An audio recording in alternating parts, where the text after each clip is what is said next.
본 방송에서 제공하는 투자 정보는 투자 판단에 대한 조언입니다.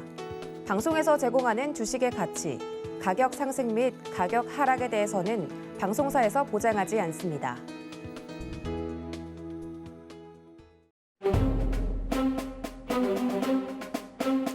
안녕하세요. 서경의 부장들 회의에서 방송부장 맡고 있는 도부장 인사드리겠습니다.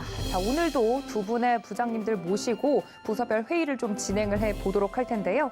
오늘은 상한가 부서 그리고 산업부서에서 오셨습니다. 이야기를 나누기 전에 최근 우리 시장이 굉장히 롤러코스터 장세를 보이고 있기 때문에 우리 개인 투자자분들 투자하시는데 굉장히 큰 어려움을 겪고 계실 것 같습니다. 저희 회의 참석하시면서 꼭 챙겨가야 될 사항들 가져가시면 투자하시는데 훨씬 도움이 될 거란 말씀 전해드리면서 본격적으로 회의를 시작해 보도록 하겠습니다. 상한가 부서의 민경철 부장님 그리고 산업부의 허반석 부장님 모셨습니다. 부장님들 어서 오세요. 네, 반갑습니다. 네, 제가 오늘 회의를 시작하기 전에 제가 센터 자리를 좀 뺏겼어요. 네. 가운데 앉으신 기분이 어떠세요? 우리 상한가 부서. 일단 우리 어깨가 많이 무겁습니다. 네. 아무것도 지워주지 않았죠. 자랑스러운 우리 대한민국 겨울경제 시청자 여러분들과 이제 함께하는 이제 월요일 이제 저녁 시간인데요. 네. 이번 주에 꼭 상한가를 잡아서 제가 원래 20번째 상한가를 우리 시청자분들께 안겨드릴 수 있도록 네. 오늘도 좋은 종목 제가 이제 선별해 왔는데 이거를 끝까지 방송을 시청하셔야 이제 받아갈 수 있거든요. 네, 네. 채널 고정하시고 네. 끝까지 시청해 주시면 좋을 것 같습니다. 아니 혹시 대선 나가시나요? 부장님? 연말 시상식. 그러니까 거의 약간 아무것도 어깨에 지워지지 않았는데 하지만 상한가 부서 이름을 걸고 나왔으니 뭐 대선도 이제 한 3주 정도로 이제 남아 있죠. 얼마 안 근데 남았습니다. 이제 우리는 주식 방송 이제 경제 방송인데 정치랑 굉장히 밀접하게 연관이 돼 있어요. 그럼요. 네. 우리나라 국가 예산이 1년에 600조고요. 그리고 이게 5년이면은 3,000조입니다. 그러니까 3,000조라는 막대한 자금을 어디다 쓰느냐? 중요하죠. 그 예산을 언제 집행하느냐? 언제 돈을 타서 언제 밑에다 내리느냐? 그런 타이밍들을 우리는 잘 관심 있게 추적해 하셔야 되고요. 일단 그 시작점이 이제 저는 이제 3주 뒤 대선이라고 생각이 됩니다. 맞습니다. 그래서 3주 뒤 대선 여러분들 소중한 한 표 잘 투표하시면 좋을 것 같습니다. 예상컨대 이 투자자분들이시라면 저희 서울경제TV를 시청하시는 똑똑한 투자자분들이시라면 대선 행방에 대해서도 당연히 팔로우가 되고 있을 거라 생각이 들고요. 상한가 부서가 지금 가운데 앉아가지고 우리 산업부 이야기도 좀 들어봐야 될 것 같은데 산업부는 최근에 어떻습니까? 자, 그래서 민 부장님 추경에 대해서 어떻게 생각하십니까? 일단 뭐 사퇴하세요. 추경에 대한 부분은 네, 일단은 정한 대로 국민이 가장 필요한 방향성에 맞게 잘 이제 내려가야 된다 생각하는데 이게 정말 이제 우리가 정제방송에서 할 이야기는 아니죠.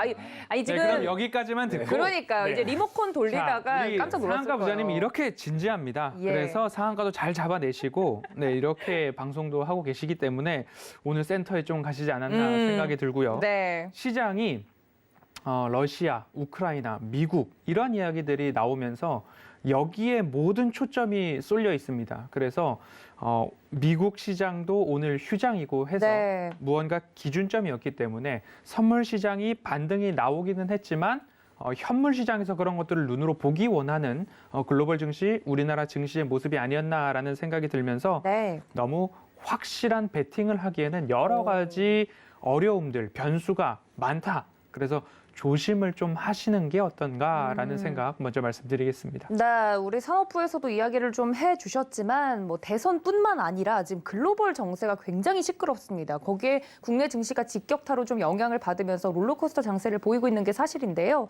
많은 투자자분들은 정치적인 그리고 이런 글로벌적인 이슈를 다 따라가고 계시겠지만 어떻게 전략을 좀 짜가야 될지 모르겠다 하시면 저희 방송 회의 함께 참석하시면 이러한 전략들 짜가실 수 있다는 말씀과 상한가 부서에서는 오늘 또 종목도 이야기를 해주신다고 하니 끝까지 집중해 주시면 좋을 것 같고요. 노란톡 활짝 열어두고 있으니까 회의 중에 여러분들 들어오시면 되겠습니다. 문자 샵 0082번으로 지금 바로 부장님들 불러주시거나 QR코드 통해서 입장 가능하다는 점 알려드리도록 하겠습니다. 우리 두 부서 부장님들 모시고 이야기를 오늘 나눠볼 테지만 허반석 부장님께서 이야기를 또 잘 꺼내주셨어요. 오늘 시장만 보면 출발할 땐 정말 분위기가 안 좋았는데 낙폭을 그래도 만회하면서 코스닥은 또 강보합권으로 마감이 됐단 말이에요. 오늘 시장에 대해서 좀 이야기를 해보도록 하죠. 월요일은 워낙 시끄러운 날이긴 한데 산업부에서 본 오늘 시장, 오늘 그리고 준비해준 이슈 어떤 내용일까요?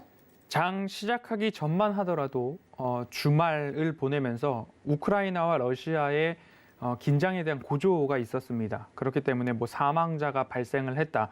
그리고 친러 반군 지역을 우크라이나 정부군이 공격을 했기 때문에 거기에서 폭발도 일어나고 있다라는 이야기를 맞이한 가운데 우리나라가 개장을 했고, 개장을 지난 지 얼마 되지 않아서 결국 프랑스의 중재, 프랑스의 주선으로 미국과 러시아의 정상회담이 합의에 다다랐다라는 이야기가 나오면서 시장이 좀 반등이 나오기는 시작을 했지만, 결국엔 아직까지 해결된 것은 아무것도 없다라는 점이 팩트이고요. 이 구간에서 다시 긴장을 고조시키는 뉴스가 나온다 한다면 그 뉴스에 따라서 시장은 한 번 더 출렁일 거고요. 긴장을 완화시키는 추가적인 재료가 나온다라고 한다면 그 재료에 맞춰서 시장이 등락을 거듭할 것입니다. 그렇기 때문에 너무 이슈나 변동성이 아직 남아있는 상황 속에서 베팅, 결국엔 나는 이 포지션으로의 확고한 선택을 했어라고 하기에는 다소 무리가 있고 조금 어려울 수 있는 구간입니다. 그렇기 때문에 늘 노란톡 오픈 채팅방에서도 보수적, 제한적 접근만 유효하고 2월에 모멘텀 투자를 했던 캐치프레이즈처럼 명확한 기준에 의해서 리스크 축소, 즉 종목 수를 좀 줄여나가는 전략을 지속적으로 좀 보자. 그런데 명확한 기준이라고 한다면 내가 길게 가져갈 종목과 아니면 짧게 이곳에서 반등이 나왔을 때에 포트폴리오에서 제외할 종목, 이 두 가지에 대한 기준을 가지고 종목 수를 줄여나가셔야 된다라는 말씀을 드렸습니다. 그리고 지난주 월요일과 목요일, 그리고 지난주에는 제가 수요일과 목요일 결국엔 나왔는데 증시의 불확실성에 대해서 상수와 변수에 대해서 말씀을 드렸죠. 이제는 우크라이나 지정학적 리스크가 상수, 인플레이션과 연준의 긴축 작업도 상수가 되고, 지난주부터 있었던 연준 위원들의 발언이 변수로서 작용을 할 수 있고, 그간 일어났던 변수로서는 종목별 차익 실현이 있었습니다. 뭐 게임주도 그렇고요, 2차전지 소재주도 그렇고요. 그리고 지수가 전 저점을 위협할 때 다시 나왔던 반대 매매 관련된 부분들도 있었습니다.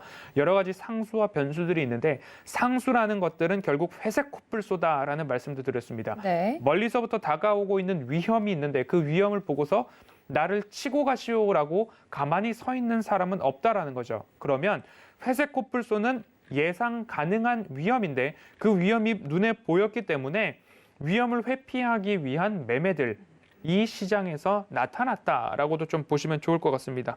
이제는 그간 테이퍼링을 합니다, 안 합니다라고 할 때 시장이 많이 적응을 했던 모습이고요. 금리 인상도 앞으로 그런 수순을 밟아갈 것으로 예상이 되고 있고요. 우크라이나 지정학적 리스크도 그간 북한에서 예를 들어서 훈련을 한다, 미사일을 쏘았다라는 이야기가 나올 때마다 증시가 출렁이기는 하였으나 단발성 이슈로 좀 그치는 모습이었습니다.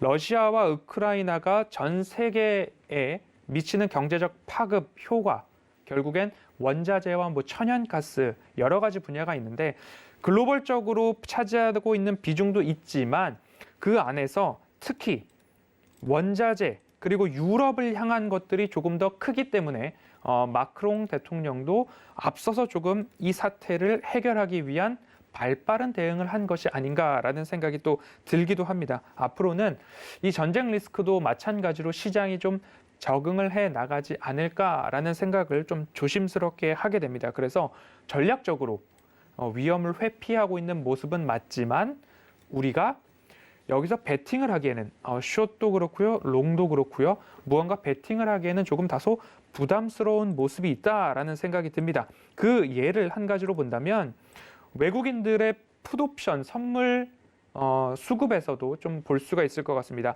아침에는 100억을 넘는 풋옵션 매수가 있었습니다. 풋옵션을 매수한다라는 것은 증시 지수가 이곳에서부터 더 떨어졌을 때에 풋옵션을 매수한 주체들이 수익을 보게 되는 구조이기 때문에 풋옵션을 100억 이상 매수를 한다. 굉장히 불안한 요소 중에 하나겠죠. 그런데 장중 이제 10시 반을 지나면서 미국과 러시아의 정상회담이 원칙적으로 합의는 했고 구체적인 내용들에 대해서는 아직까지 결정된 바는 없지만 그래도 러시아가 우크라이나를 공격하지 않는 한 정상회담은 열릴 수 있다라는 희망적인 뉴스에 풋옵션의 매수 물량이 지속적으로 좀 줄어들면서 70억 미만까지도 좀 나오던 모습들이 있었습니다. 그렇기 때문에 시장도 한 방향으로 크게 베팅하기에는 다소 부담이 있었다라고 좀 보여줄 수 있을 것 같고요. 우크라이나의 지정학적 리스크가 우리도 조금 이렇게 적응을 해가는 과정을 거칠 수 있다라고도 말씀을 드렸습니다. 향후 일정들을 한 가지 보면요. 21일 러시아와 프랑스의 외무장관 회담이 있고요. 23일 러시아와 미국의 외무부 장관, 국무부 장관, 장관급 회담이 예정되어 있습니다. 그러면 이날 양국 정상회담에 대한 의제, 안건들이 일부 정해질 수도 있겠다라는 그림이 좀 그려지고 있습니다. 그리고 23일 미국과 프랑스의 정상회담이 예정되어 있고요. 이번 주 초에는 러시아와 우크라이나 OSCE라고 하는 유럽 안보 정상회의 회담들이 조금 예정이 되어 있습니다. 이런 일정들을 보면 이런 생각이 듭니다. 아, 대화의 창구는 다행스럽게도 아직 열려 있구나. 그러면 지정학적 리스크에 대한 고조는 일부 이 일정들을 하나하나 소화를 하면서 결렬 또는 회담장에 아예 참여하지도 않았다 또는 회담이 아예 무산됐다라는 소식이 또 들려온다면 시장은 한 번 더 출렁일 것이고, 그렇지 않고 회담에서 무엇을 결정했다, 회담에서 무엇을 합의를 했다, 회담에서 이것이 결정이 돼서 결국 미러 정상들이 언제 만나게 될 것이다 라는 이야기까지 나온다라고 한다면 긴장은 완화의 수순을 밟지 않을까라는 생각이 듭니다. 시장이 모두 시선이 이 지정학적 리스크에 쏠려 있습니다. 그렇기 때문에 아직 모든 이벤트와 리스크가 해소되지는 않았다라는 것 하나 꼭 기억하셔서 네. 리스크를 줄여나가는 것은 좋지만 내가 이곳에서 베팅하기에는 굉장히 큰 리스크를 감당해야 한다. 그러기보다는 차라리 리스크의 해소까지 보수적, 제한적 접근이 오히려 계좌에 더 긍정적이지 않을까라는 생각이 듭니다. 그래서 긴장의 완화, 긴장의 고조, 지속적으로 나올 수 있기 때문에 이 부분들을 잘 컨트롤해 나가자라는 말씀을 첫 번째로 드리고요. 네. 두 번째로 짧게 살펴볼 것은 그렇다고 한다면 이러한 지정학적 리스크가 다 이제 해소된다라고 한다면 우리의 증시의 방향은 어떻게 될 것인가를 생각해 보게 됩니다. 그러면 지정학적 리스크가 다행스럽게도 다 해소가 되었다. 그러면 시장은 어떤 것들을 빌미로 등락을 거듭할 것인가? 우리 앞에 놓여져 있는 것은 코로나 팬데믹이 발발을 했고 이제는 글로벌적으로 엔데믹을 좀 바라보고 있는 상황입니다. 이전에도 말씀을 드렸습니다. 테이퍼링과 금리 인상, 양적 긴축은 경기 회복 구간에서만 실행할 수 있는 정책적 수단이다. 그 경기 회복에 대한 것들이 담보가 되지 않으면 테이퍼링도 금리 인상도 양적 긴축도 잘못 시행했을 때에는 오히려 역풍을 맞아서 미국 경제를 복구하기 어려울 정도의 타격감을 줄 수 있기 때문에 이 금리 인상과 양적 긴축은 굉장히 신중하게 진행될 것이다. 그래서 핑퐁 게임, 시속 게임이라고 말씀을 드렸습니다. 파월 의장과 옐런 재무장관이 시장에 어떠한 메시지를 던지고 다시 주워 담고 시장을 달래기도 하고 어르기도 하고 테이퍼링과 금리 인상을 단행하기도 하고 이런 모습들이 앞으로도 있을 텐데 다행스럽게 존 윌리엄스 뉴욕 연은 총재가 비교적 비둘기적인 발언들을 좀 했습니다. 금리 인상 초기에 큰 폭으로 바로 금리 인상을 시작할 필요가 있겠느냐라는 이야기를 좀 했습니다. 결국 50bp보다는 25bp의 금리 인상의 방향성이, 가능성이 조금 더 높게 점쳐지고 있는 모습이고요. 이 뉴욕 연은 총재의 발언을 조금 더 중요하게 그리고 비중 있게 살펴볼 필요가 있는 이유는 연준의 여러 위원들 중에 모든 사람이 투표권을 가지고 있는 것이 아니라 당연직 위원, 매 FOMC 회의마다 무조건적으로 투표를 하게 되는 투표권이 확보된 당연직 위원 중에 한 명이 바로 이 존 윌리엄스 뉴욕 연은 총재이기 때문에 이 연은 총재가 어떤 말을 했느냐, 사실 비둘기적인 발언들이 시장에 조금 더 영향을 주고 있다.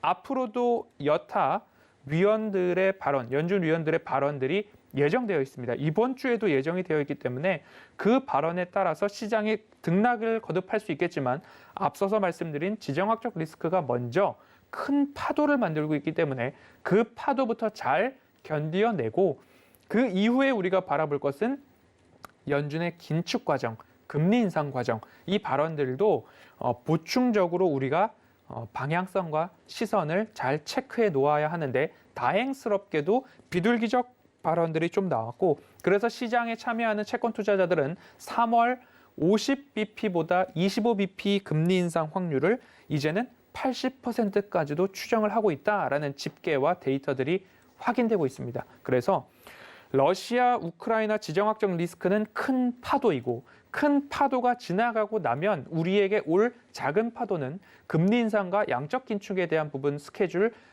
위원들의 발언까지도 체크를 해 놓아야 시장의 방향성을 보다 복합적으로 우리는 챙겨 놓을 수 있다. 그리고 그 속에서 방향성이 더욱더 또렷해질 수 있다라는 말씀을 드리니까요. 아직까지는 시장의 긴장 고조와 완화에 따라서 보수적인 대응이 필요하다라고 정리해 보겠습니다.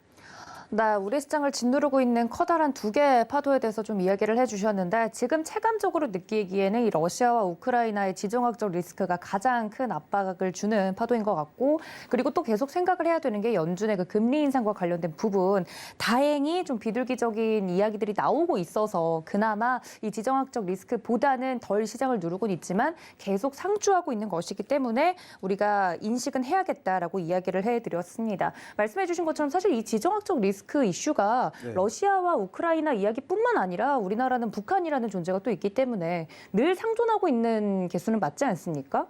그래서 이런 보통 지정학적 리스크가 일어나면 한 달 정도는 시장이 좀 적응하는 기간을 거친다고는 하더라고요. 근데 생각보다 다른 글로벌 시장 대비 우리나라가 지금 시장이 많이 빠지고 있어서 투자자들이 더욱더 그렇게 느끼는 것 같은데 우리 민 부장님도 오늘 시장 보면서 이슈 좀 꼽아보면 비슷할까요? 일단 우크라이나 이야기를 좀 빼놓지 않을 수가 없을 것 같습니다. 그렇죠. 일단 제가 한 달 전부터 계속 강조해드리는 명제라고 해야 될까요? 네. 저의 그런 주장은 전쟁은 일어나지 않는다. 네. 지금 전쟁은 일으키지 않을 건데 왜 10만 명이나 넘는 러시아의 군대가 우크라이나로 가 있는가? 전쟁이 날 것처럼 하면서 어떠한 이문을 취할 수 있을 것인가에 대한 물음에 저는 그런 전쟁 리스크를 부각시킴으로써 곡물 가격이 폭등하고 천연가스 가격이 폭등하고 유가가 폭등하면서 파생시장에서 그쪽으로 뭔가 상품을 가지고 있는 자들 혹은 미리 선물 옵션 포지션을 잡아놓은 자들의 막대한 천문학적인 이문을 취할 수 있기 때문에 그 관점에서 우리 실제 전쟁은 우리가 쳐들어간다 공표하고 쳐들어가는 게 아니라 6.25 전쟁처럼 자고 있을 때 방심할 때 기습으로 쳐들어가야 된다라고 이제 많이들 알고 계실 거라 생각합니다. 전 세계가 다 알고 있는 날짜에 과연 쳐들어갈 수 있을 것인가? 명분 없이 모두가 알고 있는 시점에 저는 아니라고 생각하고요. 네. 실제로 이제 바이든 대통령이 2월 16일 지난주에 침공일이다라고 밝히면서 전 세계 거의 이제 모든 국가들과 이제 뭐 대서특보되면서 거의 좀 이제 물론 모르시는 분들도 계시겠지만 이제 디데이 설정을 했죠. 그냥 거의 전 세계인들이 다 알 정도의 이슈가 불거졌습니다. 그런데 실제 침공이 있었나요? 없었거든요. 그리고 나서 이제 침공이 없으니까 증시가 막 올라가려고 하다가 갑자기 바이든 대통령의 입에서 침공은 안 했는데 며칠 내에 또 침공할 수 있다. 이런 발언을 하면서 현지 시간 금요일 미국 증시가 나스닥 기술주 위주로 전방적으로 무너졌습니다. 그러면 시장에서는 바이든 대통령의 신뢰도를 저는 오늘 잃어버렸다라고 판단을 합니다. 왜냐하면 2월 16일 침공할 수 있다라고 공표했는데 침공 안 했거든요. 네. 그리고 현지 시간 금요일에도 러시아가 수일 내에 침공할 수 있습니다 해서 무너진 미국 증시와 그리고 아침에 무너졌던 우리나라 증시가 실제 어떻게 마감이 되는 걸 보니 이게 전쟁이 난다. 그런 공포감에 이렇게 약하게 증시가 막판까지 이제 강하게 매도세가 찍어 누른 형태가 아니라 바이든 대통령은 분명히 수일 내로 전쟁이 일어날 것이다라고 이야기를 했지만 시장에서 돈을 가지고 있는 사람들의 베팅은 오히려 우리나라 선물 시장에서 외국인들이 순매수를 진행하고 외국인들도 장중에 나스닥 우리 미국 선물 지수가 플러스 0.5%까지 상승 반전을 이루면서 월가 우리나라 외국인들의 투자자들의 베팅은 바이든 대통령의 말을 믿고 실제 전쟁이 난다. 하방에 베팅을 한 게 아니라 오늘은 선물 시장에서 네, 순매수. 그리고 네, 우리 미국 선물 지수가 반등하는 모습이 나타났기 때문에 자, 바이든 대통령은 전쟁이 순례로 날 거라고 이야기를 했지만 시장에서는 네, 그 말을 믿지 못하는 움직임이 오늘 나타났다라는 좀 이야기를 드리고 싶고요. 네. 그리고 이러한 이제 발언들이 왜 이런 긴장감들이 왜 계속 불거지는 것일까에 대한 근본적인 문제들을 우리가 좀 떠올려 보면은 자, 우리가 이문을 챙기기 위해서 이제 곡물 가격 폭등하고 유가가 폭등하고 천연가스 가격이 폭등해야 우리 파생시장, 선물옵션 시장에서 막대한 천문학적인 수익을 챙길 수 있는데 네. 주식도 그리고 뭐 테마주, 급등주도 그렇고 IPO도 그렇고 자, IPO의 메커니즘은 상장되기 전에 물량을 가지고 있는 자들이 홍보를 잘해서 이 물량을 고가에 털어내는 게 IPO의 큰 관점에서의 그림이라고 저는 생각을 하고요. 그렇죠. 급등주, 작전주, 테마주들도 자, 바닥에서 물량을 잘 매집해놨다가 테마주로 부각시키면서 주가를 끌어올려서 털고 이중천정에서 털고 삼중천정에서 털고 여기서 나의 물량이 정리되면 그 다음에 폭락장이 오는 그림. 이거는 IPO뿐만 아니라 우리 급등주, 테마주, 작전주의 형태뿐만 아니라 지금 전쟁 리스크로 인해서 전 세계적으로 유가가 폭등하고 천연가스, 뭐 국제유가가 폭등함에 따라 파생, 선물 옵션 시장에서의 그런 변동성을 활용한 일련의 이런 과정이라고 생각합니다. 즉, 전쟁 리스크를 부각시켜서 막대한 천문학적인 수익을 챙겼지만 잔량이 저는 남아있기 때문에 이런 리스크들을 부각시키는 거라고 생각을 해요. 자, 내가 저점에 산 물량들을 끌어올려서 털고 통상적으로 많은 개인 투자자분들을 물리는 구간이 어디죠? 쌍고점입니다. 이 쌍고점에서 마치 전고가를 뚫어낼 것처럼 주가를 움직이면서 여기서 개인 투자자들에게 물량을 떠넘기고 산중천정에서 떠넘기고 나오는 패턴이 네. 일반적으로 물량을 덜어내는 그런 패턴이거든요. 지금의 전쟁 리스크도 부각시켰다가 완화됐다가 부각시켰다가 완화됐다가 부각시켰다가 완화됐다가 하면서 이 고가 영역대에서 이 가격을 계속 꺼지지 않게 유지하면서 남아있는 물량들을 정리해 나가기 위한 과정에서 이런 군사적인 리스크, 실제 전쟁 일으키지 않을 건데 계속 이런 리스크를 부각시키면서 관련주들 기존 포지션을 저는 정리하는 그런 뭐 일련의 과정이다라는 좀 이야기를 드리도록 하겠습니다. 네. 자, 어찌됐건 러시아가 핵무기가 이제 8,000개가 넘게 있고요. 미국이 핵무기가 7,000개가 넘게 있기 때문에 두 국가가 뭐 세계 3차 대전을 만약에 뭐 우크라이나를 통해서 네. 만약에 발발이 된다, 전파가 된다 하면 두 나라 모두가 공멸합니다. 전 세계가 공멸합니다. 그러한 선택지는 가지지 않게 될 거라는 관점에서 그 전쟁은 일어나지 않는데 푸틴도 그렇고 바이든 대통령도 그렇고 왜 이렇게 말로는 이렇게 싸울 것처럼 하나. 근데 그러한 그자들의 그런 사람들의 말 한마디로 글로벌 금융시장에 왔다 갔다 하면서 천문학적인 네, 우리 막대한 수익을 혹은 청산하지 못한 그런 포지션을 정리하기 위한 어떻게 보면은 내가 실제 일어나지 않을 걸 일으키지 않을 거지만 그 관점에서 내가 물량을 덜 정리했기 때문에 주식도 이게 주가가 뭐 10만 원 갈 거 아닌데 네. 호재를 붙이면서 끌어올리면서 내가 중간에 물량을 정리하는 그런 그림들도 있을 수 있잖아요. 조금 더 크게 보면은 IPO 관련주들도 결국에는 끝까지 영원히 올릴 거 아닌데 네. 이런 IPO에 대한 홍보를 잘 함으로써 시세를 줌으로써 그 과정에서 물량을 정리하는 것처럼 지금의 일련의 모든 과정들도 출구 전략은 있는데 이 출구 전략 물량이 잘 정리되기 전까지는 계속 이러한 긴장감을 부각시키면서 저는 뭐 이제 리스크들이 전쟁 리스크들이 부각이 될 수 있지만 네. 이런 부분들 우리가 활용해서 매매를 하시되 만약에 정말 전쟁이 날 것처럼 극도의 공포감이 몰려와서 주가가 무너진다 하더라도 네. 증시가 무너진다 하더라도 전쟁 발발하지 않을 것이다라는 믿음을 가지고 오히려 무너졌을 때 공포의 구간에서 네, 우리가 패닉셀 전쟁 나면 어떡하지? 내 전 재산 날아가는 거 아니야? 하고 파는 게 아니라 전쟁 안 나니까 나는 저가에 매수해야지. 나는 그런 네, 투자의 아이디어로서 우리 시청자분들이 활용해 가시면 좋을 것 같고요. 네. 일단은 러시아가 이제 출구 전략에 대해서 제가 이제 좀 생각을 해본 시나리오 3가지에 대해서 좀 이야기를 드리면 네. 첫 번째, 중국의 올림픽이 끝났습니다. 네. 그렇기 때문에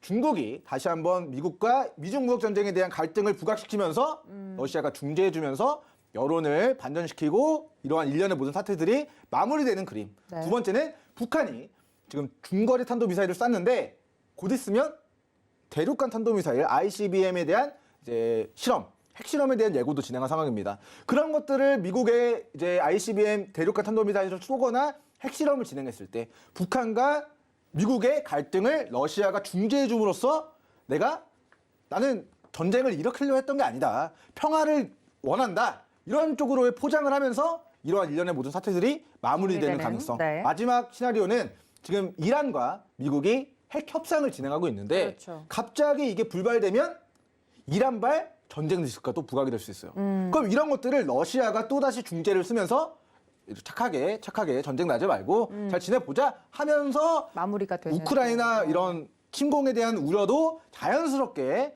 이게 스무스하게 이제 종결되는 그런 수순으로 네. 넘어가게 될 거라는 관점에서 저는 오히려 전쟁 리스크가 부각됐을 때 혹은 북한이 ICBM 미사일을 쏘거나 추가적인 도발을 했을 때 바닥에 있는 땡땡땡 좀 강조해 드린 바 있는데 네. 오히려 바닥에서 폭락하는 남북 경협주를 우리는 관심 있게 봐야 된다라는 다시 한번 힌트를 남겨두도록 하겠습니다. 네, 우리 상한가 부서에서 부장님이 말씀하시는 내용의 골자는 이건 것 같습니다. 지금 현재 부각되고 있는 러시아와 우크라이나 리스크는 어디까지나 이 경제 주체로서 저희가 투자자의 마인드로 좀 보자면 분명히 이 리스크를 부각시키는 데는 경제적 이익을 얻는 사람들이 있을 것이다. 그런 투자적인 마인드로 봤을 때 이 리스크를 얼마나 이용해서 투자 포인트로 삼느냐가 또 하나의 또 투자 아이디어가 될 수 있다라고 이야기를 해주시는 것 같아요. 약간 어렸을 때로 비유하면은 네. 이제 뭐 부모님께서 이제 아이들을 이제 훈육하실 때 물론 이러면 안 되지만 예. 이럴 거면 뭐 집 나가라고 하는데 그 진짜 나가길 원하는 건 아니지만 이제 그런 느낌인 거죠. 예. 그리고 마치 뭐 이제 뭐 여자친구가 뭐 헤어지자고 말을 하지만 헤어지기 싫은데 뭔가 붙잡아주길 원하면서 헤어지자라고 말할 수도 있는 거고 이 전쟁도 이게 전쟁이 일으킬 건 아니지만 예. 전쟁 일으킬 거야라고 하고 이거를 잡아줘서 합의를 해주길 원하는 그런 저는 이제 심리라고 보기 때문에 예. 일단은 뭐 어떻게 보면 내면은 이제 결국에는 러시아의 그런 뭐 군인들 16만 명, 네. 뭐 20만 명 가까운 그런 군인들을 후반에서 푸틴은 무엇을 얻을 수 있을까? 바이든 대통령은 침공하지도 않는데 계속 침공한다고 전쟁 리스크를 왜 부각시키면서 글로벌 정치를 무너뜨릴까? 이거에 대한 답변이 좀 되셨으면 좋겠습니다. 네, 좀 알아듣기 쉽게 예시로 이야기를 해드린 것 같아요. 문맥을 조금 파악할 필요가 있다라고 좀 정리를 해드렸는데 지금 현재 산업부와 상한가 부서의 이야기를 각각 들어봤습니다. 이 리스크, 우리 시장을 짓누르고 있는 글로벌 이슈에 대해서 어떻게 풀이하느냐에 따라서 또 어떤 전략을 가지고 포트폴리오를 구성하느냐가 달라질 수 있을 것 같은데요. 저희 노란톡 열어두고 있습니다. 여러분들 문자 샵 0082번으로 부장님들 불러주시거나 QR코드 통해서 들어오실 수 있으니까요. 적극적으로 양쪽의 이야기 좀 들어보시고 들어오고 싶으신 분들은 적극적으로 좀 이용을 해주시면 좋을 것 같습니다. 말씀해 주신 것처럼 이 러시아와 우크라이나 이슈가 국내 증시를 강하게 좀 압박을 하고 있는 상황에서 우리 산업부와 그리고 상한가 부서의 종목 이야기를 좀 들어볼게요. 그러면 이 상황에서 좀 서로 전략이 달랐어요. 그래서 이야기를 좀 들어보고자 하는데 우리 산업부 같은 경우는 지난주에 방송부랑 좀 독대를 하면서 이야기를 좀 길게 하지 않았습니까? 리오프닝 관련주 이야기를 하시면서 하셨던 말들이 좀 기억이 나는데 코로나19 확진자 수가 국내에서는 계속 증가를 하고 있는데 해외 상황은 또 이미 좀 엔데믹으로 다 가고 있는 상황이다 이야기가 나오면서 리오프닝 관련주들에 대한 관심도 뜨겁습니다. 산업부는 리오프닝 관련주 계속 바라보고 계신가요? 올해 1월 허반석의 작전 리포트를 아침에 하면서 적어도 2주 정도를 할애를 해서 리오프닝 각 섹터별로 레저가 될 수도 있고요. 그리고 유통이 될 수도 있고요. 음식료가 될 수도 있다라는 말씀들을 드리면서 리오프닝을 좀 주목해서 볼 필요가 있습니다. 그때 당시에는 사실 북미나 유럽이나 등지가 코로나 피크 아웃이다라고 나오는 데이터 집계는 없었습니다. 이 정도가 이제 정점일 수도 있다라는 이야기가 나오고 있고 그래프를 본다라고 한다면 폭발적인 오미크론 확진자 수가 증가를 했고 뭐 100만 명 이상의 확진자를 쏟아냈던 모습들까지도 집계가 되었다가 그러면 여기서부터 더 증가할 것인가 하지만 사망자, 위중증 환자는 적더라라는 이야기들이 나오면서 오미크론이 이제는 먼저 유럽과 미국부터 피크 아웃을 보일 것이다라는 이야기들이 나왔고 데이터들이 빠르게 좀 집계가 되고 있었습니다. 오늘 우리나라 중대본에서도 오미크론의 사망률이 굉장히 적다라는 발표가 있었고요. 그 안에서 감기화라는 단어들이 이제 종종 조금 더 자주 빈도를 잦게 하면서 뉴스에도 우리가 접하게 되는 모습들이 보입니다. 1월부터 리오프닝에 관련된 말씀을 드려왔기 때문에 리오프닝이 상승이 나올 만큼 나온 이후에는 결국엔 그 다음 순서를 보아야 하는데 팬데믹부터 엔데믹까지라는 말씀들을 좀 드려야 할 것 같습니다. 팬데믹이 발발한 이후에 우리의 일상생활이 어떻게 변했는가? 외부 활동을 많이 하지 못하게 되었고요. 생산 차질이, 공장 가동률이 낮아지게 되면서 공급망 병목 현상이 발생을 했습니다. 그러면서 세계 경제를 다시 끌어올리기 위해서 유동성을 공급하기 시작했고 그 유동성 공급에 의해서 경기가 그래도 바닥을 치고 다시 살아나는 모습들을 보이는 와중에 전례 없는 유동성을 공급하다 보니까 인플레이션에 대한 우려도 높아지고 있다. 그래서 이제는 경기와 고용 회복에 대한 기준들이 하나하나 돌아서고 있는 모습이고 인플레이션을 이대로 두었다가는 조금 더 큰 문제를 야기시킬 수 있기 때문에 이 인플레이션을 어떻게 해결해 볼 것인가를 전 세계가 그리고 미국이 조금 더 골머리를 썩으면서 해결의 시발점을 찾고 있는 모습입니다. 그러면 팬데믹으로부터 시작해서 엔데믹으로 간다라고 한다면 코로나 때문에 생긴 공급망 병목 현상이기 때문에 코로나19가 완화 조짐을 보이고 우리가 공장 가동률이 다시 올라가고 항만에서 컨테이너를 내리고 싣고 하는 속도가 더 빨라진다면 결국 공급망 쇼티지 문제도 점진적으로 완화되는 방향성을 좀 갖게 될 것입니다. 그러면 팬데믹부터 엔데믹까지 있었던 일, 그러면 다시 역순으로 엔데믹부터는 어떤 일들이 우리에게 일어날 것인가, 그 첫 번째로 리오프닝에 대한 관심을 이어가야 된다라는 말씀을 드린 겁니다. 네. 지난주에도 월요일과 수요일, 목요일을 통해서 방송 횟수가 더 많아지다 보니까 섹터를 위주로 보는 산업부장의 롤을 조금 넘어서 목요일에는 결국 종목까지 좀 말씀을 드렸습니다. 그 중에서도 리오프닝 섹터를 콕 집어서 다시 한번 리뷰를 해보면 종목 그대로입니다. 클리오. 차트를 통해서도 한번 살펴보겠습니다. 네. 지난주부터 그 이전부터 반등이 나오고 있었던 클리오. 화장품에 대한 기대감이죠. 하지만 우리가 마스크를 지금 아예 다 벗는다라고 하기에는 우리나라는 아직 오미크론의 피크가 아니기 때문에 마스크를 벗는 것은 아직 방역상 시기상조다라는 이야기가 있습니다. 하지만 시중의 유동성이 이제는 더 이상 갈 곳이 리오프닝 말고는 없다라는 방향성을 좀 보여주고 있는 것 같고요. 두 번째로 콜마 B&H입니다. 건강기능식품 중심으로 제조하는 ODM 업체죠. 여러 가지 브랜드 중에서도 좀 우리가 익히 알고 있는 이 비타민제 같은 것들이 있을 겁니다. 수출 비중도 높고 공장 가동률도 꽤나 좋은 기업인데 바닥을 치다 못해 지하실까지 좀 내려간 모습입니다. 5만 원 라인에서 바닥을 지지해 주는가 싶었는데 3만 원을 깨고 내려갔다가 다시 3만 6천 원까지 빠른 반등이 나왔습니다. 거래량 없이 내려갔던 종목이기 때문에 기대감들을 조금 더 가질 필요가 있지 않겠는가라는 생각이 들기도 하고요. 그리고 수급을 본다 하더라도 연기금이 연일 순 매수를 이어와 주고 있고 기간 중심의 연일 매수가 이제 막 시작되었다라는 것들을 좀 감안해 본다면 콜마 B&H도 지난주부터 유심 있게 보고 관심 종목에 담고 고개가 끄덕여져서 나도 담게 되었습니다라고 하시는 분들은 실적 측면에서도 회복세가 뚜렷하게 나왔다라고 좀 보실 수 있을 것 같고요. 네. 그리고 1월 첫째 주부터 말씀을 드렸던 CJ CGV입니다. 영화관에 가는 것 그리고 비행기를 타고 여행을 가는 것 둘 중에 먼저 내가 손쉽게 할 수 있는 것은 좀 영화관에 가는 게 좀 맞지 않을까라는 생각에 이 CJ CGV 레저 쪽에서도 말씀을 드렸고요. 레저 하면 또 강원랜드가 있었죠. 강원랜드는 초유의 영업시간 제한을 했습니다. 그럼에도 불구하고 베팅액이 유지가 되어 있고 총 방문객 수도 유지가 되는 특이한 모습을 보였습니다. 그러면 이렇게까지 영업시간을 줄였는데도 불구하고 인원이 줄지 않고 매출액의 근간이 되는 베팅액이 줄지 않았다라는 점은 더 이상 내려갈 곳이 없고 영업시간을 줄여도 이보다 더 사람이 적게 온 적은 없다라는 의미에서 이제는 바닥을 칠 만큼 쳤다라는 말씀을 1월 첫째 주에 드렸고요.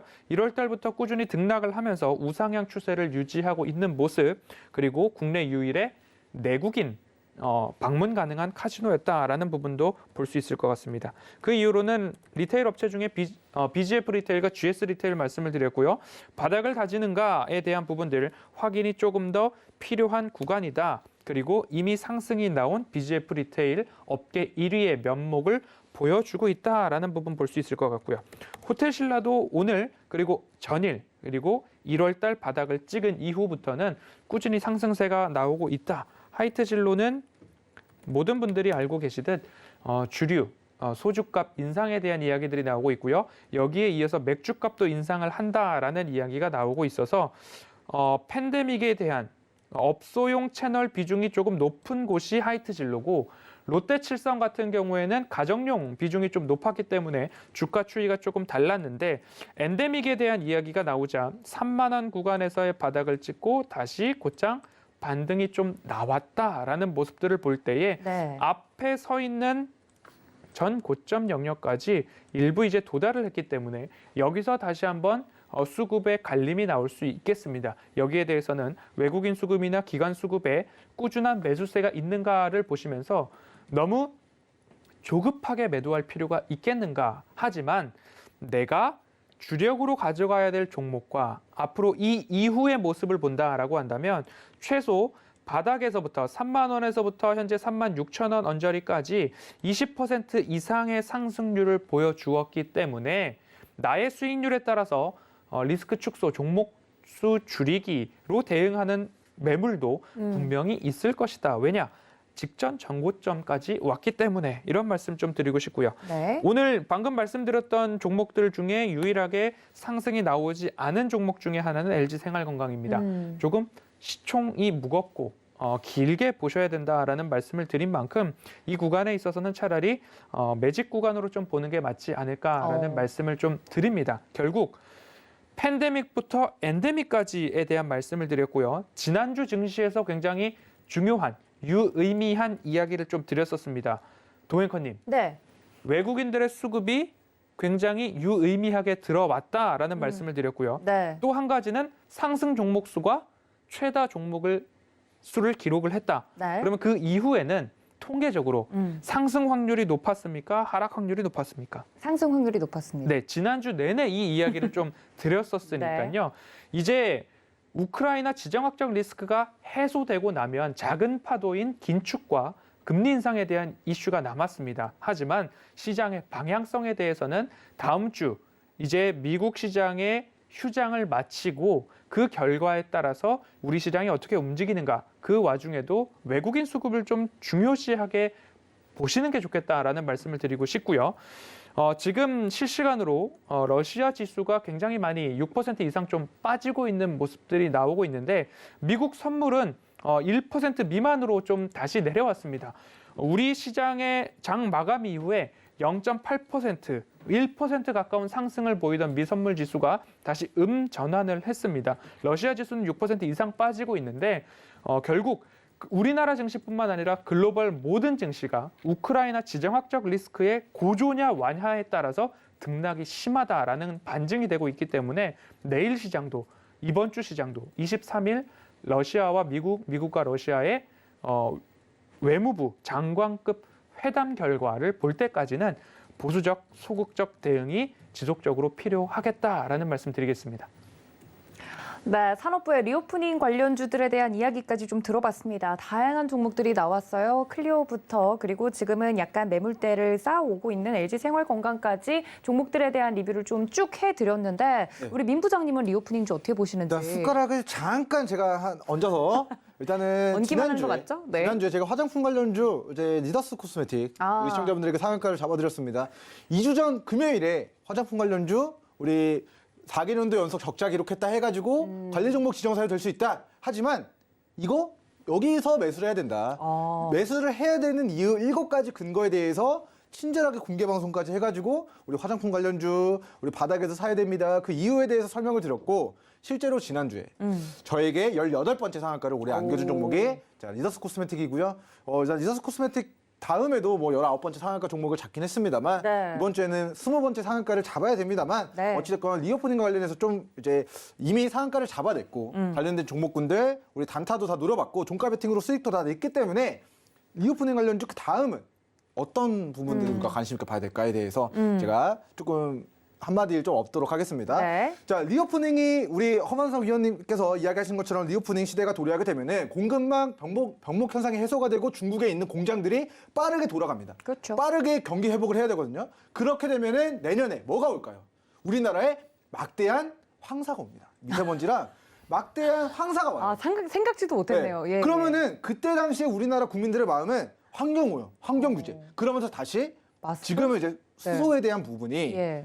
이게 한 5년 전에 우리나라에서 하려고 하다가 네. 이게 전 국가가 다 해야 되거든요. 그러니까 환경 문제나 이런 부분들은 한 개 국가가 선도적으로 한다고 해서 이게 경쟁력이 생기는 게 아니라 그렇죠. 전 국가가, 전 기업이 이거에 대한 합의를 해서 의무적으로 진행을 해야 이게 메리트가 생기는데 5년 전에 우리나라만 시도한다고 해서 우리나라만 손해를 볼 수는 없잖아요. 그렇죠. 근데 이제 리오프닝 시대가 오게 되고 이제 중국에서 전 세계 공장들이 마구마구 돌아가게 되면은 다시 한번 환경오염, 환경규제에 대한 문제들이 다시 한번 이슈화가 될 거고 그에 따라서 선박, 수소로 가야 된다. 비행기, 수소로 가야 된다. 자동차도 수소로 가야 된다. 친환경으로 가야 된다. 이러한 그런 명분이 전 세계적으로 다시 붕업이 될 수 있다는 취지에서 네. 리오프닝 관련주들 다음은 우리 공장, 병목 현상 해소되고 공장 마구마구 돌아가면서 발생되는 그런 환경 오염에 대한 문제들 다시 한번 우리 내년 뭐 봄, 여름에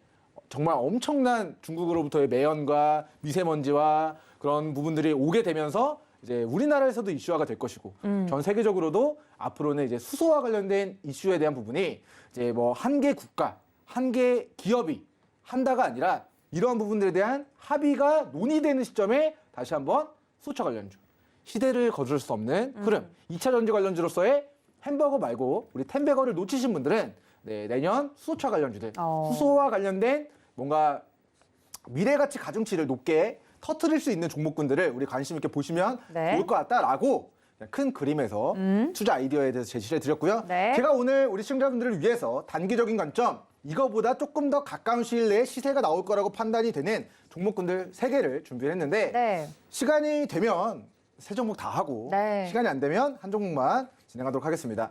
자, 일단 지난주 제가 이제 석영의 부장들 통해서 우리 시청자분들에게 한 종목을 이야기를 드린 종목에 대한 리뷰를 진행하고 네. 오늘의 종목 소개를 시켜드리도록 하겠습니다. 네. 자, 첫 번째 종목은 이제 지난주 종목이었어요. 오션 브릿지. 맞아요. 저 정말 휴가 가고 싶습니다. 근데 그냥 가는 거 싫어요. 오션 바다 보이는 곳으로 가고 싶습니다. 날씨가 춥지만 뭔가 이제 코로나 풀리면 바다가 보이는 곳으로 가고 싶다 해서 우리 시청자분들에게 저만 혼자 얌생이처럼 가는 게 아니라 우리 시청자분들도 같이 함께 갈 수 있게 종목을 이야기 드렸어요. 오션 브릿지. 오션으로 우리 여름휴가 가고 싶다면 오션 브릿지를 매수해야 됩니다. 라고 제가 이날 이제 우리 시청자분들에게 오션 브릿지 종목을 월요일에 소개를 시켜드렸고요. 다음 날 플러스 3에서 6%, 그 다음 날 플러스 3에서 4% 올라오면서 자, 이틀 만에 9% 정도의 상승률을 우리 시청자분들에게 안겨드렸습니다. 근데 아직도 바닥에서 터진 우리 막대한 거리대금 터진 이 장대 양봉의 캔들에 종가를 깨지 않는 선에서 반등이 나왔기 때문에 아직도 수익권이지만 추세 이탈이 아니다.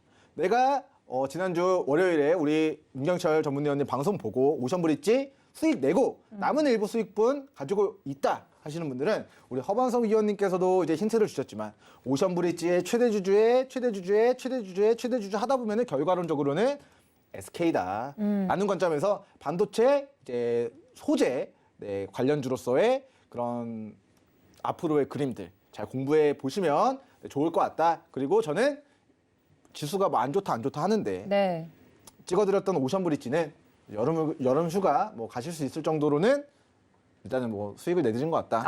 네, 그래서 뭐 다음 휴가도 뭐 이제 뭐 잘 네. 좋은 데로 가실 수 있도록 네, 제가 네. 또 좋은 종목들 준비해 보도록 하겠습니다. 네. 일단 오늘 제가 우리 시청자분들을 위해서 이런 이야기를 좀 드린 바 있습니다. 전쟁 일어날 건 아닌데 그런 리스크가 반복적으로 부각은 될 수 있다. 그 이유는 파생시장, 선물옵션 시장에서의 뭐 천연가스나 곡물이나 아니면은 국제유가나 이런 부분들에 대한 포지션을 잔량들을 정리를 해야 하는 과정에서 이러한 발언들이 있을 수 있지만 그런 부분들을 우리는 활용을 해서 단기적인 시세를 누려봐야 된다는 관점에서 첫 번째 종목은 천연가스 관련해서 이제 한진중공업홀딩스 종목 보겠습니다. 네. 자, 한진중공업홀딩스. 자, 이 회사의 자회사가 천연가스 관련된 사업을 진행하고 있고 그쪽으로의 매출액이 한진중공업홀딩스 전체 매출의 약 70% 정도가 천연가스와 관련된 부분에서 발생이 됩니다. 근데 자, 이 주식이 지금 우리 차트 잠깐만 보겠습니다. 자, 고가에 위치해 있지 않아요. 이 회사가 자, 적자 기업도 아니고요. 영업이익에 대한 부분들 연간 꾸준히 막대한 영업이익을 꾸준히 내고 있는 기업입니다. 근데 시가총액도 굉장히 적고 시가총액 대비해서 지금 7,300원짜리가 3,300원까지 마이너스 60% 폭락했습니다. 그리고 나서 바닥에서 그동안 눈을 씻고 안경을 벗고 봐도 볼 수 없는 막대한 거래대금을 오늘 처음으로 터뜨렸다. 우리 국제유가 관련주들 뭐 GSE나 한국석유나 이런 종목들 제가 내일의 붐에서 딱 올라가기 시작하는 그 시점을 공략해가지고 다 수십 퍼센트 수익을 이미 다 내드렸습니다. 근데 한진중공업홀딩스는 그 종목들 갈 때 오히려 주가가 빠졌어요. 천연가스 관련주들, 도시가스, 난방 관련주들 폭등할 때 이거는 오히려 주가가 고가 대비 마이너스 60% 폭락했고 오늘 저평가 구간에서의 막대한 거래대금을 유입하면서 오늘 처음으로 천연가스 관련주로 매기가 유입됐습니다. 그래서 자, 고점에 있는 천연가스 관련주들 조정받더라도 바닥에서 이제 막 관련주로 둔갑하는 우리 한진중공업홀딩스는 저평가 구간에서 추가 시세, 단기 시세 만들어낼 수 있다라는 이야기 드리도록 하겠고요. 네. 자, 두 번째 종목은 국제유가 관련주입니다. 오. 국제유가 관련해서 우리 내일의 봄 1월달 방송 보신 분들은 국제유가 상승 수혜주들 뭐 제가 정확하게 종목명들 뭐 정말 많아서 네. 일주일에 15개씩 되기 때문에 4주 하면은 60개죠. 제가 모든 종목들 기억은 못하지만 국제유가 관련주들 한국석유 포함해서 극동유와 제가 진짜 수십 퍼센트 수익을 다 단기간에 내드렸습니다. 그냥 우리 가족분들한테 회원분들한테 내드린 게 아니라 그냥 그런 게 아니라 우리 시청자분들 모두에게 오픈을 했던 오픈해서 종목이죠. 네. 그냥 서울경제 우리 애청자분들 이거 봐야 됩니다. 극동유가 봐야 됩니다. 한국석유 봐야 됩니다 해서 다 수익을 선물로 드렸어요. 네, 대가 없는 선물이었죠, 그렇죠? 네. 뭐 저는 이제 시청자분들 행복하면 저도 행복합니다. 네, 네. 어찌됐건 그 관점에서 오늘 제가 이제 이야기를 드리는 종목도 자, SH 에너지화학입니다. 아. 자, 이게 지금 뭐 여러 가지 이야기들이 많은 종목인데 일단은 이제 방송이기도 하고 이런 뭐 시장의 이야기들은 네. 방송에서 풀 수 없는 부분들이기 그렇죠, 때문에 노란쪽으로, 뭐 네. 대략적으로만 이제 추측 메커니즘에 대해서만 설명을 드리면 자, 국제유가 상승에 대한 수혜주로서 오늘 직전의 고가 11월 달, 12월 달, 1월 달, 2월 달에 매물을 한 방에 거래대금을 수반하면서 뚫어낸 즉 돌파 슈팅 자리를 오늘 만들었습니다. 자, 다른 종목들 우리 국동유화나 한국석유나 이런 종목군들은 지금 다 폭발해가지고 전고점 영역대까지 시세가 나오고 차익 실현 떨어지는 모습인데 네. 이 종목은 자, 11월 달, 12월 달, 1월 달, 2월 달 4개월 동안의 매물을 오늘 소화하면서 처음으로 대시세 초입의 구간을 만들었다라는 평가하도록 하겠고요. 자, 국제유가와 천연가스 이런 부분들은 전쟁 리스크가 끝나기 전에 단기적인 관점으로 대응을 하시는 종목군들이 되겠고 네. 이 종목들은 시청자 여러분들이 단기적인 관점에서 소액으로 단기 시대 노려보는 전략 취해 가시면 좋을 것 같고요. 네. 이제 오늘 이제 국토부에서 나왔던 이슈 중에 하나가 자, 기존에는 화물차나 뭐 이렇게 좀 대형 차종에 이제 사람이나 앞에 차가 갑자기 끼어들면은 의무적으로 멈추게끔 하는 제동 장치가 있죠. 탑재되어 있었는데 네. 이런 것들을 이제는 모든 차종에 아. 의무화시켜서 적용시키겠다라는 그런 입법 예고를 네. 진행을 했습니다. 그래서 이런 부분들로 인해서 자율주행 관련주인 오늘 이제 코리아 FT 종목이 오늘 좀 시세가 부출됐는데 자, 코리아 FT 자, 아직까지는 입법 예고입니다. 정식적으로 이제 국회의원들이 투표해가지고 우리가 법안이 상정된 게 아니라 통과된 게 아니라 아직까지는 입법을 예고한 수준이기 때문에 앞으로 상정되고 실제 국회에서 논의되는 과정에서의 모멘텀이 남아있다는 관점에서 네. 자, 고가 대비 크게 조정받은 바닥에서 오늘 거래대금이 굉장히 크게 유입이 됐다. 즉 오늘 바닥에서 이제 올라가기 시작하는 그 대시세 초입이기 때문에 우리 시청자분들 자율주행 관련주로서의 시세에 관심 가져보시면 좋을 것 같습니다. 네, 우리 상한가 부서에서 정말 여러 가지 종목을 성실하게 또 준비를 해주셨네요. 노란톡에 들어오시면 오늘 리오프닝 관련주 그리고 상한가 부서에서 준비해주신 종목에 대한 이야기들 나눠보실 수 있을 텐데 문자 샵 0082번으로 부장님들 불러주시거나 QR코드 통해서 들어와 주시면 되겠습니다. 있습니다. 오늘 회의는 여기서 좀 마무리를 지어야 될 것 같은데요. 본 방송에서 제공해 드린 정보는 투자 판단에 대한 조언일 뿐 해당 주식의 가치나 수익률을 보장하고 있지 않다는 점까지 알려드리면서 오늘 두 분의 부장님과 함께 저는 여기서 인사드리도록 하겠습니다. 함께 참석해 주신 여러분 고맙습니다.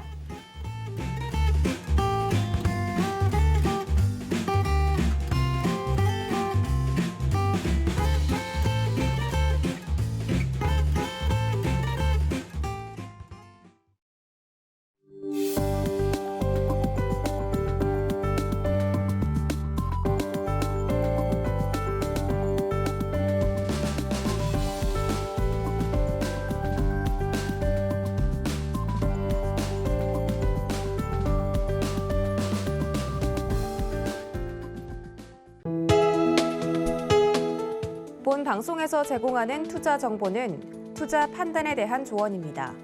방송에서 제공하는 주식의 가치, 가격 상승 및 가격 하락에 대해서는 방송사에서 보장하지 않습니다.